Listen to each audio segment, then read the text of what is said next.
लेकिन ये साला कर क्या रहा है यहाँ पे? कशा आहेत मित्रांनो, तर आपल्याला जायचं होतं जिमला. तर आपण रोडवरती थांबल्या होत्या आणि तिकडून आपल्याला गोलू दिसला. तर गोलूचा थोडी व्हिडिओ घेतली. तर गोलूला यश म्हणत होता इथे गाडी पार्क कर, आणि गोलू त्याचं ऐकतच नव्हता. गोलू गेला मामाकडे आणि मामाकडून घेतली बिडी आणि सरसर बिडी मारत होता.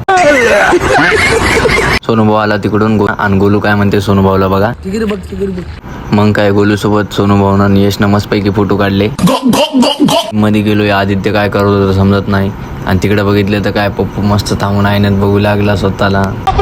अमेरिका क्या कहता था, क्या हो तुम, आज हम कहते तू क्या है बे. आणि तिकडे गोलू मस्त आपला बॅकचा वर्कआउट करत होता. सोनूभाऊनं यशनं डेडलिफ्ट मारली. असे मारत होते जनावरासारखे की अरे हे 160 किलो आणि 20 किलोचा राड असं डेडलिफ्ट मारताना आपल्याला आपल्या भावावर प्राऊड होऊ लागला. एवढं उचलायचं म्हणल्यावर जोक नाही भावांनो, तुम्ही पण ट्राय करून बघा. बॅकचा वर्कआउट होता, बॅकचा वर्कआउट केला मस्तपैकी आणि बायसेप वगैरे मारले. जिम मध्ये सगळेजण जिम मारायतात आणि हे गोल्या आपल्या गाडा खेळू लागल्या. मारणं झाल्यावर बॅकचा एक व्हिडिओ घेतला. तर कोणाची बॅक मस्त वाटते तुम्ही कमेंट मध्ये सांगा. तर वर्कआउट झाला, सगळे व्हिडिओ झाले आणि आम्ही जात होत्या घरी. तर भेटू तू पुढच्या व्लॉग मध्ये.